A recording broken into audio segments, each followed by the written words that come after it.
ओम शांति। ओम शांति। आज 20 नवंबर 2023 बाबा ने मीठी मधुर मुरली में बताया कि भक्ति में गायन है कि तन मन धन सब कुछ तेरा, तेरा तुझको अर्पण क्या लागे मेरा। हम गाते तो बहुत हैं, लेकिन ये वो समय है, पुरुषोत्तम संगम युग, ये वो समय है जब अपना तन मन धन सब कुछ बाप की सेवा में लगाकर सफल करना है।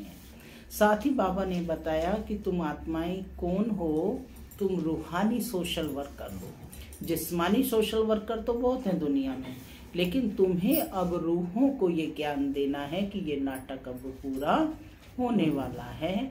तो देह सहित देह के जो भी संबंध हैं उन्हें भूल करके आत्म स्मृति में रहना, जो रियल संबंध है हमारा आत्मा का, आत्मा रूप में हम सब भाई भाई हैं। ओम शांति। तो सुनते हैं आज के बाबा के ईश्वरीय महावाक्य। बाबा कहते, मीठे बच्चे एवर हेल्दी एवर वेल्दी बनने के लिए तुम अभी डायरेक्ट अपना तन मन धन इंश्योर करो। इस समय ही यह बेहद का इंश्योरेंस होता है। प्रश्न, आपस में एक दूसरे को कौन सी स्मृति दिलाते उन्नति को पाना है? कौन सी स्मृति दिलाते? बाबा कहते, एक दूसरे को स्मृति दिलाओ कि अब नाटक पूरा हुआ, वापस घर चलना है। अनेक बार ये पार्ट बजाया, 84 जन्म पूरे किए, अब शरीर रूपी वस्त्र उतार घर चलेंगे। यही है तुम रूहानी सोशल वर्कर की सेवा। तुम रूहानी सोशल वर्कर सबको यही संदेश देते रहो कि देह सहित देह के सब संबंधों को भूल बाप और घर को याद करो। बाप कौन है? परम पिता शिव परमात्मा। और घर क्या है? परम धाम, जहाँ से हम सब आत्माएं आए हैं। तो वापस अपने घर जाना है। गीत चला, छोड़ भी दे आकाश सिंहासन, अब धरा पर आजा। पुकार रहे हैं, गा रहे हैं कि भगवान आकाश सिंहासन छोड़कर धरा पर आ जाओ। ओम शांति। जहाँ गीता की पाठशालाएं होती हैं वहां अक्सर करके ये गीत गाते हैं। कौन सा गीत? छोड़ भी दे आकाश सिंहासन, धरा पे आ जाओ। तो गीता सुनाने वाले पहले ये श्लोक गाते हैं, ये जानते तो नहीं है कि किसको बुलाते हैं। इस समय धर्म ग्लानि है, पहले है प्रार्थना, फिर वह रिस्पॉन्स करते हैं, आओ फिर से आकर गीता ज्ञान सुनो। माने फिर से आकर, जो वायदा किया हुआ था, फिर से आकर गीता का ज्ञान सुनाओ। क्योंकि पाप बहुत बढ़ गए हैं। वह फिर रेस्पॉन्स करते हैं कि हाँ, जबकि भारत के लोग पाप आत्मा दुखी बन जाते हैं, धर्म ग्लानि हो पड़ती है, तब मैं आता हूँ। स्वरूप बदलना पड़ता है, जरूर मनुष्य तन में ही आएंगे। रूप तो सब आत्माएं बदलती हैं। तुम आत्माएं असल निराकारी हो। तुम कौन हो? निराकारी हो। फिर यहाँ आकर साकारी बनती हो, यहाँ आकर दे लेते हो, साकारी बनते हो, मनुष्य कहलाती हो। अभी मनुष्य पापात्मा पतित हैं, तो मुझे भी अपना रूप रचना पड़े। जैसे तुम निराकार से साकारी बने हो, मुझे भी बनना पड़े। भगवान बात कैसे करेगा आपसे? साकारी ही बन करके आए ना। तब तो बाबा कहते, इस पतित दुनिया में तो श्री कृष्ण आ ना सके। वह तो है स्वर्ग का मालिक। समझते हैं श्री कृष्ण ने गीता सुनाई, परंतु श्री कृष्ण तो पतित दुनिया में हो ना सके। उनका नाम, रूप, देश, काल, एक्ट सब बिल्कुल अलग है। यह बाप बतलाते हैं। श्री कृष्ण को तो अपने माता पिता हैं। उसने माँ के गर्भ से अपना रूप रचा। मैं तो गर्भ में नहीं आता हूँ। कौन कह रहा है?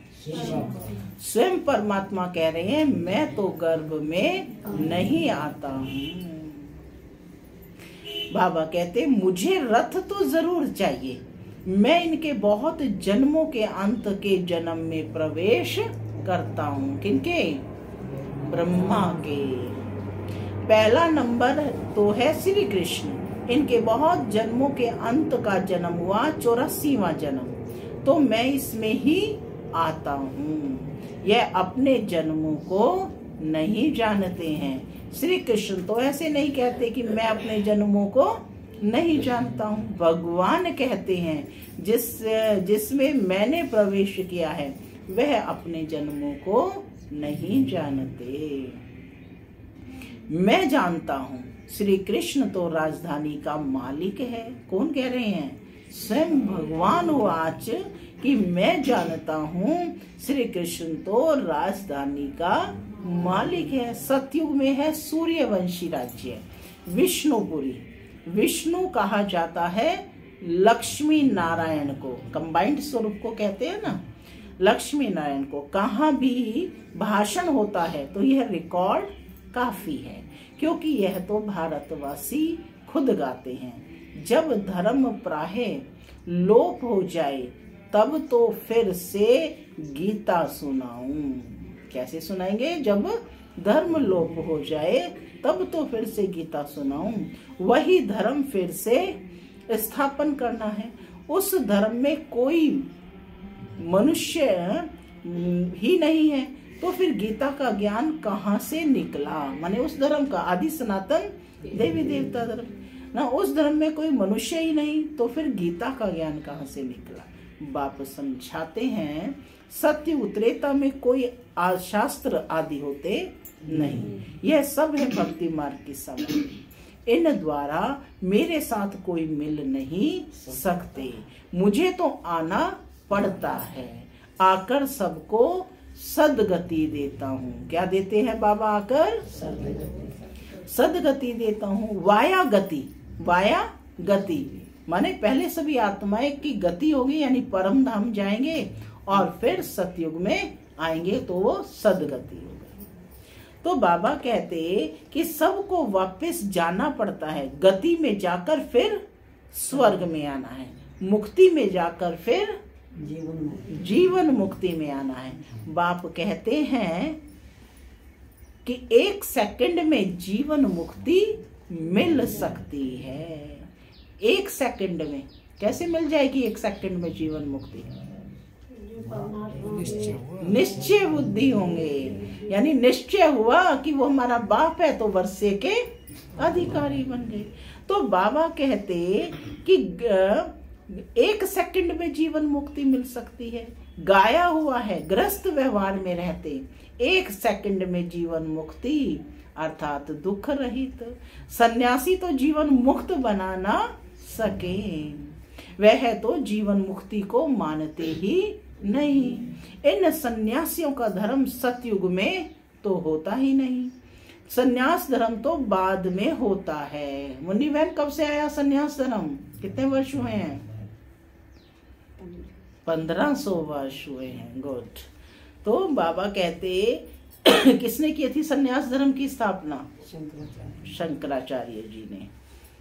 तो सन्यासी तो जीवन मुक्त बना ना सके, वह तो जीवन मुक्ति को मानते ही नहीं।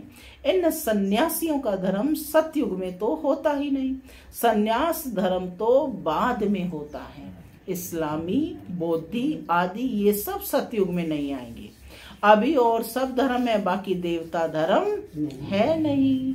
वे सब और धर्मों में चले गए हैं, अन्य धर्मों में कन्वर्ट हो गई आत्माएं। अपने धर्म का पता नहीं है। कोई भी अपने को देवता धर्म का मानते ही नहीं। जय हिंद कहते हैं भारत की जय, भारत की क्षय यानी हार कब होती है यह थोड़े ही कोई जानते हैं। भारत की जय तब होती है जब राज्य भाग्य मिलता है, जब पुरानी दुनिया का विनाश होता है, क्षय करता है रावण, माने हार कौन करता है? रावण। जय करते हैं राम। जय भारत कहेंगे, जय हिंद नहीं। अक्षर बदल दिया है, गीता के अक्षर अच्छे अच्छे हैं। ऊंचते ऊंच है भगवान, कहते हैं मेरा कोई माता पिता नहीं है। भगवान का कोई माता पिता नहीं है, वो सुप्रीम है। मुझे अपना रूप आपे ही बनाना पड़ता है, मैं इनमें प्रवेश करता हूँ। श्री कृष्ण को माता ने जन्म दिया, मैं तो क्रिएटर हूँ। ड्रामानुसार ये भक्ति मार्ग के लिए सब शास्त्र आदि बने हुए हैं। यह गीता भागवत आदि सब देवता धर्म पर ही बनाए हुए हैं, जबकि बाप ने देवी देवता धर्म की स्थापना की है। वह पास्ट हो गया, फिर फ्यूचर होगा। आदि मध्य अंत को पास्ट, प्रेजेंट और फ्यूचर कहते हैं। इसमें आदि मध्य अंत का अर्थ अलग है। जो पास्ट हो गया वही फिर प्रेजेंट होता है। जो पास्ट की कहानी सुनाते हैं वह फ्यूचर में रिपीट होगी। तो अर्थ अलग हो गया ना। मनुष्य इन बातों को नहीं जानते। जो पास्ट होता है उनकी कहानी बाबा प्रेजेंट में सुनाते हैं, फिर फ्यूचर में रिपीट होगी। अब श्री कृष्ण की 84 जन्मों की कहानी सुनाई, जो पास्ट हुआ उसी की अब वर्तमान में कहानी सुना रहे हैं, और वही फिर फ्यूचर में रिपीट होगी, है ना। फ्यूचर में आएंगे, फिर फ्यूचर में रिपीट होगी। बड़ी समझने की बातें हैं। बाबा कहते बड़ी रिफाइन बुद्धि चाहिए। इन बातों को समझने के लिए बड़ी रिफाइन बुद्धि चाहिए। कहाँ भी तुमको बुलाते हैं तो भाषण बच्चों को करना है। सन शोज फादर, बच्चों को बाप का शो करना है। बच्चे बताएंगे हमारा फादर कौन है। फादर तो जरूर चाहिए, नहीं तो वर्षा कैसे लेंगे। तुम तो बहुत ऊंचे थे, ऊंचे हो, परंतु इन बड़े आदमियों को भी मान देना पड़ता है। तुम्हें सबको बाप का परिचय देना है। सब गॉड फादर को पुकारते हैं, प्रार्थना करते हैं, हे गॉड फादर आओ। लेकिन वह है कौन? तुम्हें शिव बाबा की भी महिमा करनी है, श्री कृष्ण की भी महिमा करनी है, और भारत की भी महिमा करनी है। भारत हेवन था या नहीं था? भारत शिवालय था। नाम देखो बाबा ने सारे दिए हैं। भारत शिवालय, भारत हेवन था। 5000 वर्ष पहले देवी देवताओं का राज्य था। वह किसने स्थापन किया? जरूर ऊंचते ऊंच भगवान ने।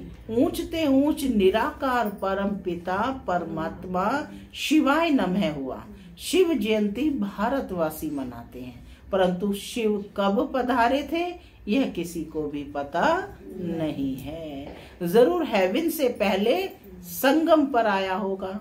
कहते हैं कल्प कल्प के संगम युगे युगे आता हूँ, माने हर कल्प के संगम युग पर बाप आते हैं। हर एक युग में नहीं, अगर हर एक युग कहो तो भी 4 अवतार होने चाहिए। और अवतार कितने दिखाए हैं? 24 अवतार दिखाए हैं, है ना। तो कहते हैं यदि हर एक युग में कहो, चलो भाई युगे युगे भी कह रहे हो, तो हर युग में तो फिर भी 4 अवतार हुए। 24 तो का तो कोई हिसाब नहीं बैठता। उन्होंने तो कितने अवतार दिखाए हैं।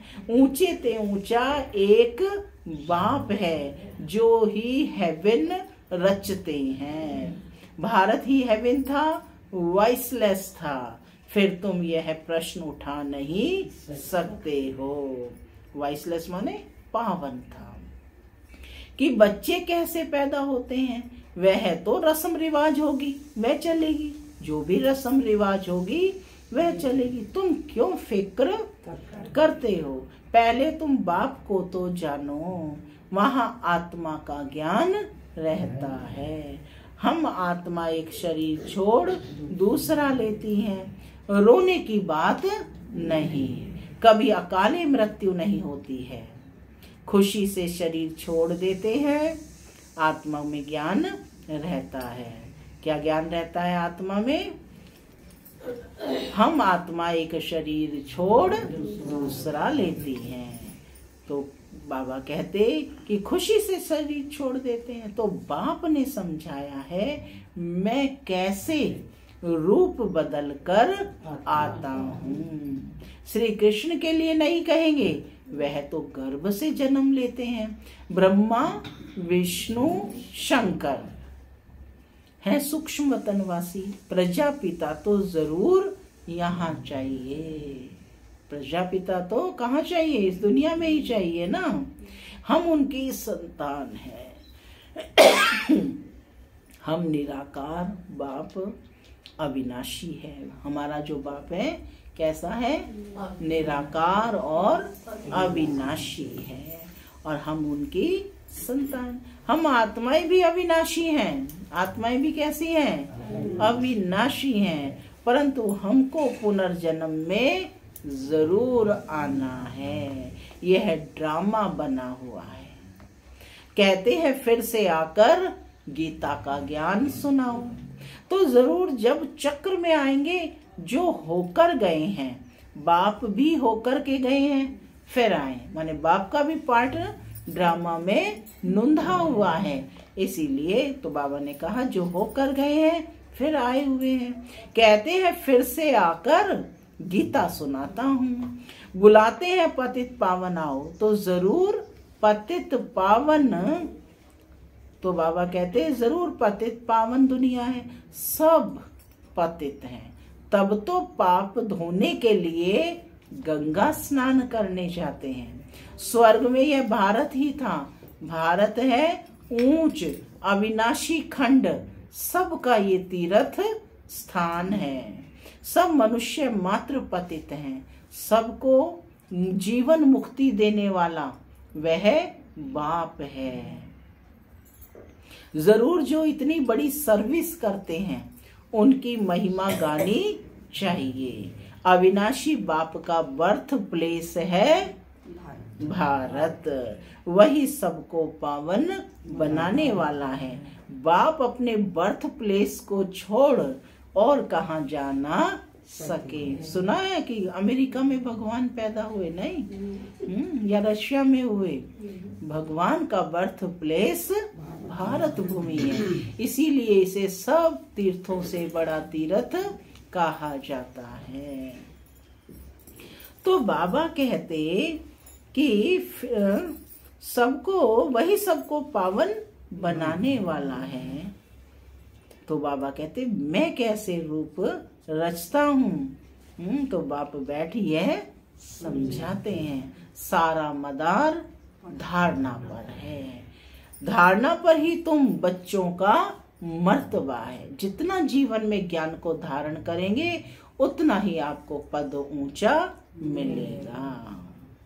सबकी मुरली एक जैसी हो नहीं सकती, भल काठ की मुरली सब बजाएं तो भी एक जैसी नहीं बजा सकते। हर एक की एक्ट का पार्ट अलग है। इतनी छोटी सी आत्मा में कितना भारी पार्ट है। परमात्मा भी कहते हैं कि हम पार्ट धारी हैं। परमात्मा भी कौन है? पार्टधारी है। और हम आत्माएं भी पार्टधारी हैं। सब जब धर्म ग्लानि होती है तब मैं आता हूँ। भगवान का पार्ट कब है? जब धर्म की ग्लानि होती है, अति हो जाती है, ठीक है, तब भगवान आते हैं। तो कहते भक्ति मार्ग में भी मैं देता हूँ। ईश्वर अर्थ दान पुण्य करते हैं तो ईश्वर ही उनका फल देते हैं। सब अपने को इंश्योर करते हैं, जानते हैं इसका फल दूसरे जन्म में मिलेगा। तुम इंश्योर करते हो कितने जन्मों के लिए? 21 जन्मों के लिए। वह है हद का इंश्योरेंस, डायरेक्ट और यह है बेहद का इंश्योरेंस। डायरेक्ट, वो इनडायरेक्ट है और ये डायरेक्ट है। हद का इंश्योरेंस इनडायरेक्ट है और यह है बेहद का इंश्योरेंस डायरेक्ट। तुम तन मन धन से अपने को इंश्योर करते हो। माने भक्ति में तो गायन किया, लेकिन अब वास्तव में अपना तन मन धन सब कुछ ईश्वरीय सेवा में लगाते हो। तो बाबा कहते कि ऐसे नहीं कि इंश्योर करो और सर्विस कुछ भी ना करो, कि इंश्योरेंस कर दिया और सर्विस कुछ भी ना करो। हाँ? तो कहते हैं मनुष्य समझते हैं जो कुछ मिलता है वह ईश्वर देता है। तुम डायरेक्ट इंश्योर कर रहे हो। मनुष्य ईश्वर अर्थ दान करते हैं। क्या कहते हैं? भगवान के लिए हम दान करते हैं। तो बाबा कहते कि यह थोड़े ही समझते हो कि मनुष्य समझते हैं जो कुछ मिलता है ईश्वर देता है। ईश्वर ने बच्चा दिया, अच्छा देते हैं तो फिर लेंगे भी जरूर। तुम सबको मरना जरूर है, साथ कुछ भी तो नहीं जाएगा। यह शरीर भी खत्म होना है, इसलिए अब जो इंश्योर करना है वह करो, फिर 21 जन्म इंश्योर हो जाएंगे।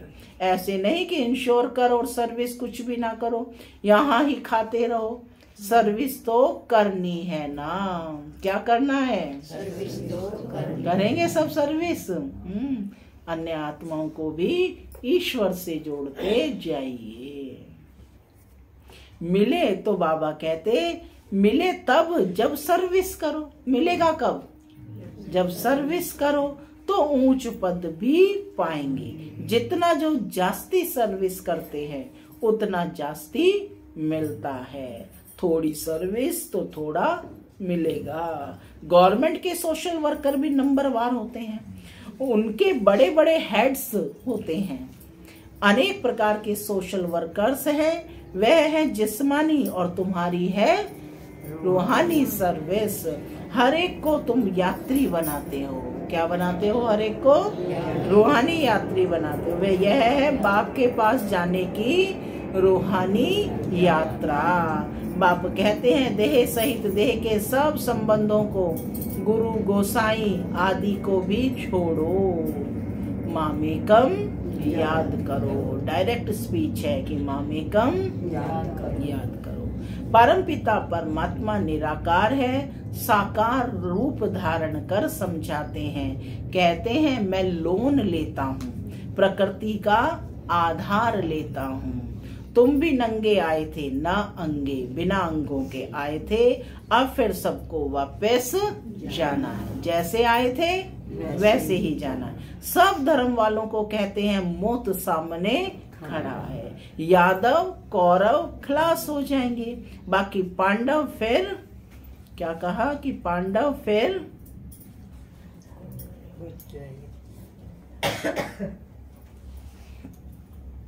तो बाबा कहते, बाबा ने क्या कहा कि पांडव फिर बच जाएंगे, यादव कौरव सब खलास हो जाएंगे।